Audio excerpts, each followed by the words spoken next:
Hello guys, welcome to सातत्य academy और मैं हूं केवल दर्जी with secured all India rank 17 in CMA intermediate and साथ ही साथ मेरा ग्रेजुएशन भी ख़त्म हो चुका है और अभी मैं सीएमए फाइनलिस्ट और द सीएस एग्जीक्यूटिव की भी प्रिपरेशन कर रहा हूं। तो आज हम देखने वाले हैं, आज का जो हमारा लेक्चर भी है वो है टैक्सेशन। जो सीएमए इंटरमीडिएट जो स्टूडेंट्स हैं उन लोगों की एग्ज़ाम 11 ऑफ जून 2024 को स्टार्ट होने वाली है और जो बच्चे बोथ ग्रुप दे रहे हैं या फिर सेकेंड ग्रुप या फर्स्ट ग्रुप दे रहे हैं तो उसमें फर्स्ट ग्रुप में आता है आपका जो टैक्सेशन है। तो उसके रिगार्डिंग आज हम देखने वाले हैं कि मोस्ट इंपॉर्टेंट टॉपिक्स के बारे में। ओके, क्या क्योंकि यहाँ पे आपको हम इलिस्ट्रेशन तो नहीं प्रोवाइड कर सकते, क्योंकि यहाँ पे कोई हम कह नहीं सकते कि टैक्सेशन जो सब्जेक्ट है उसमें कौन सा मोस्ट इंपॉर्टेंट इलिस्ट्रेशन जो है वो आप करिए, और वैसा हम नहीं बता सकते क्योंकि वो हमारे लिए भी अनसर्टेन होता है। सो आज हम बात करेंगे कि इंटरमीडिएट जो पेपर नंबर 7 है आपका, जो डीटी और आईडीटी अब एक साथ है जिसका वेटेज 50-50 मार्क्स का रहता है। तो आज मैं वो बताने की कोशिश करूंगा कि आपको कौन सा पोर्शन पहले करना चाहिए।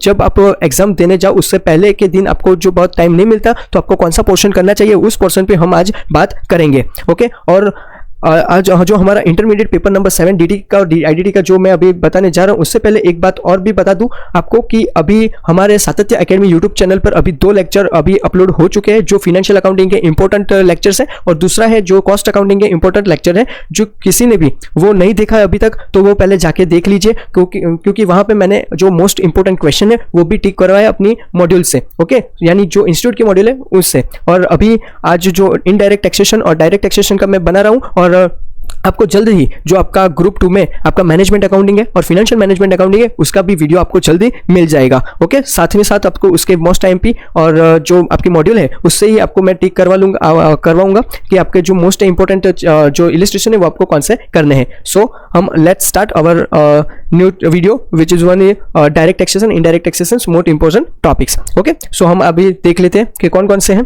तो अभी ये जो आपका पूरा मॉड्यूल है वही मैंने ओपन करके रखा है, जो इंटरमीडिएट में आता है पेपर नंबर 7। ओके, जो डायरेक्ट टैक्सेशन का है। तो हम पहले डायरेक्ट टैक्सेशन की हम बात कर लेते हैं, देन हम इनडायरेक्ट टैक्सेशन पे जाएंगे। और ये लेक्चर बहुत लंबा नहीं होगा, शायद 12 या 13 मिनट का ही होगा, बट आप में इसको पता चल जाएगा कि कौन सा चैप्टर पहले करना है, कौन सा चैप्टर आपको बाद में करना है। ओके, सो न्यू सिलेबस वालों बच्चों के लिए, और मैंने लास्ट टर्म का पेपर भी एनालिसिस किया था, बहुत इजी आया था टैक्सेशन में। ओके, सो आपको यहाँ पे मैं अभी बता देता हूँ। यस, ये जो आपका पूरा है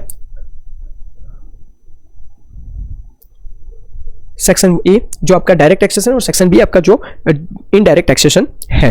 ओके, तो अभी मैं आपको यहाँ पे लिख दूंगा कि आपको पहले कौन सा चैप्टर आपको लेना चाहिए और कौन सा मोस्ट आईएमपी चैप्टर है। ओके, पहले मैं आपको बात बता देता हूँ कि कौन सा चैप्टर आपको पहले करना है। ओके, और जो पहले चैप्टर करना है ना उसमें आपको मैं बता दूंगा कि कितने मोस्ट आईएमपी चैप्टर है, वो आपको मैं बाद में रेड पेन से मैं आपको वो टिक करवा दूंगा। अभी मैं आपको बता देता हूँ कि पहले कौन कौन सा चैप्टर आपको करने चाहिए before the 1 day examination. Okay, so let's start. पहले तो आपको जो हेड ऑफ इनकम है, ओके, तो हेड ऑफ इनकम में आपको पहले तो आपको जो पीजीबीपी है वो आपको पहले कर लेना चाहिए। देन आपको कर लेना चाहिए कैपिटल गेन। ओके, देन आपको क्या कर लेना चाहिए, कैपिटल गेन। देन आपको कर लेना चाहिए सैलरी, क्योंकि सैलरी चैप्टर भी बहुत मोस्ट आईएमपी होता है। और बाद में आपको कर लेना चाहिए हाउस प्रॉपर्टी, जो 4th पॉइंट पे हम रखते हैं। ओके, देन आपको आईफोस कर लेना चाहिए। और हम आगे बात करें तो अभी जो हमारा 5 टॉपिक्स हो गए उसमें पहला हमने रखा है पीजीबीपी, दूसरा रखा है कैपिटल गेन, थर्ड पे रखा है सैलरी, फोर्थ पे रखा है इनकम फ्रॉम हाउस प्रॉपर्टी और फिफ्थ पे रखा है हमने आईफोस। ओके, फिर हम बाद में बात करते हैं कि जो ये total taxable and taxability of individuality है तो उसमें हम आ जाते हैं, और हमारा जो 6th वाला पोर्शन है वो हम रख देंगे जो हमारा डिडक्शन है। ओके, देन हमारा जो टीडीएस और वो पोर्शन है तो उसको हम 7th पे रख देंगे, क्योंकि वो ये जो 7 टॉपिक्स हैं ये आपके लिए बहुत ही मोस्ट इंपॉर्टेंट टॉपिक्स हैं, क्योंकि इसमें से कई बार क्या बताऊँ तो आपको यानी ऑलवेज इंस्टीट्यूट इसमें से क्वेश्चन निकालती है। फिर हम आगे बात करते हैं हमारे जो set of and carry forward है उस पर हम 8 नंबर कर देते हैं। जो हमारा क्लबिंग वाला पोर्शन है उस पर 9th नंबर।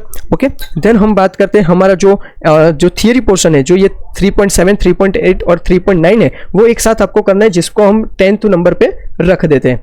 ओके, फिर हम बात करते हैं आगे कि आपको 11th नंबर पे आपको करना रहेगा बाद में आपका जो रेसिडेंशियल स्टेटस है वो आपको कर लेना चाहिए। देन आपको एग्रीकल्चर कर लेना चाहिए 12th पे, और देन लास्ट में आपको क्या कर लेना चाहिए कि आपका जो रिसिप्ट वाला पोर्शन है, जो थियरी है, बेसिक कॉन्सेप्ट है डीटी के, वो आपको कर लेना चाहिए। ओके, और देन हम बात करते हैं कि जो अदर जो चैप्टर्स है जो रिमेनिंग, उसको हम बाद में आप कर सकते हो। जैसे ये 14 पे रख दीजिए और ये एडवांस टैक्स आपको 15 पे रख दीजिए। ओके, और जो आपका लास्ट में जो बचा है वो है इनकम, उसको आप 16 पे रख सकते हो। ओके, अब हम बात करते हैं कि मोस्ट इंपॉर्टेंट टॉपिक कौन से हैं और उनमें से क्या क्या आने की संभावना भी ज़्यादातर है। ओके, सो हम बात करते हैं पहले तो हेड ऑफ इनकम में। ओके, तो अभी मैं जो रेड से मैं हाईलाइट करूंगा वो आपका बहुत मोस्ट इंपॉर्टेंट टॉपिक्स है, वो आपको लिख लेना है या तो फिर आपको कहीं पर भी आपको टिक कर लेना है। तो पहला तो आपका सैलरी जो है, सैलरी पोर्शन बहुत तो मोस्ट आईएमपी टॉपिक है, वहाँ से सम आता ही आता है, और ज़्यादातर इसमें सम जो होते हैं वो आपको पता ही होगा कि जो एचआरए होता है, तो फिर बाद में आपको जो अकोमोडेशन होता है, फिर कार वाला है, तो ये इन तीनों और चारों सब में फर्निश वाला जो रहता है accommodation, okay, non furnish accommodation, तो ये सब में बहुत ज़्यादातर सम आते रहते हैं। ओके, देन हमको करना है income from the house property, जो भी मोस्ट इंपॉर्टेंट टॉपिक बन जाते गया आपके एग्जाम के लिए, तो उसको भी आपको देख लेना है। देन पीजीबीपी आपको देखना है, तो पीजीबीपी में आपको पहले तो 32 जो सेक्शन 32 जो है डेप्रिसिएशन, तो वो तो आपको मोस्ट आईएमपी टॉपिक है, और एडिशनल डेप्रिसिएशन भी आपको करना है। ओके, देन आपको कैपिटल गेन और income from the other sources भी आपको करके जाना है। और कैपिटल गेन में मैं एक बात बताऊं तो आपका जो एग्जाम्पशन है, जो 54 वाली सीरीज है, 54, 54F, तो वो जो सब सीरीज है उसको भी आपको एक बार तो देख के जाना ही होगा। ओके, क्योंकि उसमें से कभी कभार जो सम है वो आ जाते हैं, तो वो उसकी लिमिट और वो जो उसका एग्जाम्पशन वो सब आपको पता होना चाहिए। ओके, तो ये 5 चैप्टर तो आपके लिए बहुत मोस्ट आईएमपी बन जाएंगे। और देन हम बात करते हैं तो आपका जो मोस्ट इंपॉर्टेंट और टॉपिक है तो वो है रेसिडेंशियल स्टेटस। ओके, तो रेसिडेंशियल स्टेटस इसलिए क्योंकि उसमें से भी बहुत ज़्यादातर सम आ सकते हैं और बन भी सकते हैं, तो उससे भी आपको एक बार देख लेना चाहिए। मोस्ट इंपॉर्टेंट टॉपिक में उसका भी एक यानी वेटेज अच्छा खासा है।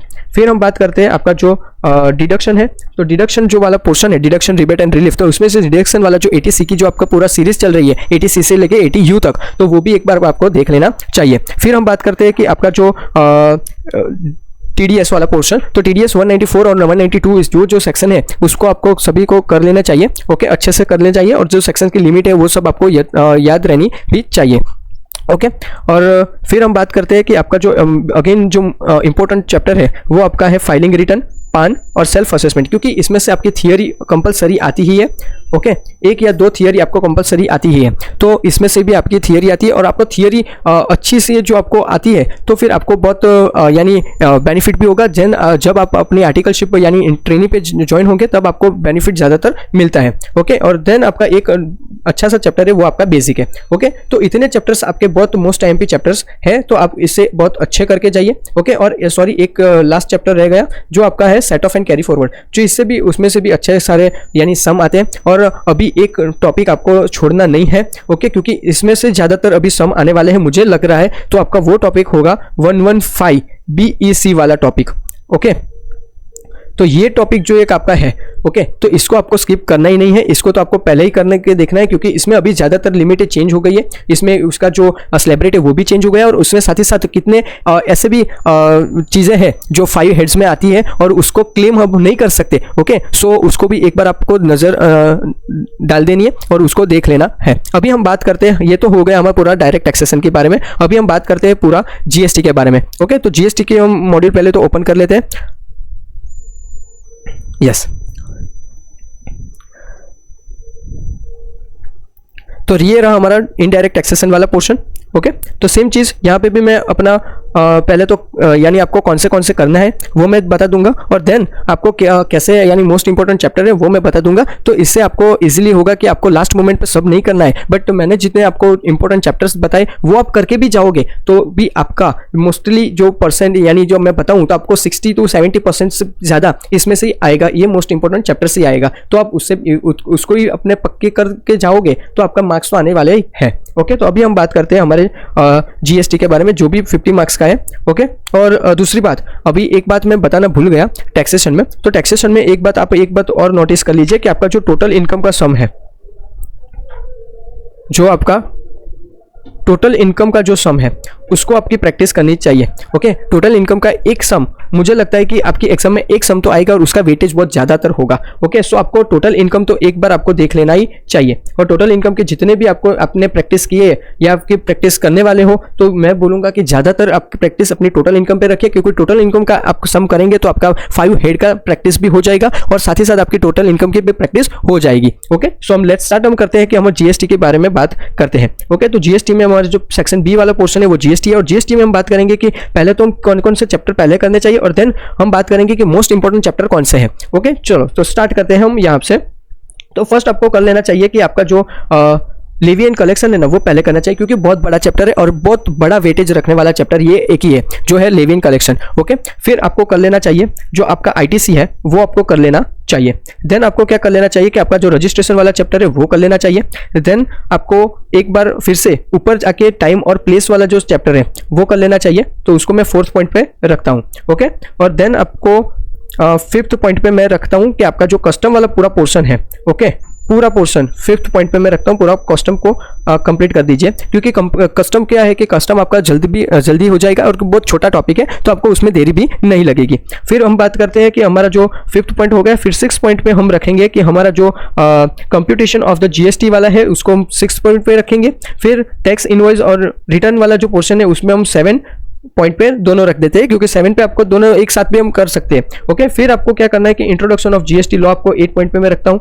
ओके, और जो ये पूरा थियरी वाला कॉन्सेप्ट है उस पर मैं 9 पॉइंट पे रखता हूँ, क्योंकि ये पूरा आपका थियरी बेस्ड कॉन्सेप्ट है। क्योंकि देखो यहाँ पे कॉन्सेप्ट, डायरेक्ट बैकग्राउंड और फिर कॉन्स्टिट्यूशन वैलिडिटी वो सभी दिया गया है। अब हम बात करते हैं कि जीएसटी में मोस्ट इंपॉर्टेंट टॉपिक कौन से हो सकते हैं। ओके, तो जीएसटी में जो मोस्ट इंपॉर्टेंट टॉपिक है जो आते वैसे टॉपिक में बात करूंगा। ओके, तो पहले तो हमारा जो लेवी इन कलेक्शन वाला टॉपिक है, क्योंकि उसमें लेवी इन कलेक्शन में जो सेक्शन 7 है वो बहुत आपके लिए बहुत मोस्ट टाइम पे बन जाता है, और सेक्शन 10 जो आपका कौन सा है, कंपोजिशन स्कीम, यस, तो सेक्शन 10 कंपोजिशन स्कीम वाला जो पोर्शन है वो भी एक बहुत मोस्ट टाइम पे हो जाता है। फिर आप बात करते हैं कि जो टाइम और प्लेस है, तो उसमें से आपके लास्ट एग्जामिनेशन में दोनों में से एक भी नहीं आया था, तो मुझे लग रहा है कि टाइम या वैल्यू ऑफ सप्लाई आप में आया था, बट टाइम या प्लेस नहीं आया था, तो वैल्यू ऑफ सप्लाई आया था। यस, तो value of supply last time आया था, तो आपके इस टाइम पे मुझे लग रहा है कि टाइम और प्लेस तो आने वाला है। फिर आईटीसी कंपलसरी क्वेश्चन है, तो उन लोगों को आईटीसी से एक क्वेश्चन तो निकालना ही रहेगा। फिर कंप्यूटेशन, जीएसटी एंड रजिस्ट्रेशन, ये 5 चैप्टर ऐसे है कि जिससे क्वेश्चन आते ही आते, और जो आपका मोस्टली वेटेज जो रखता है वो ये 5 चैप्टर ही रखते हैं। फिर आपको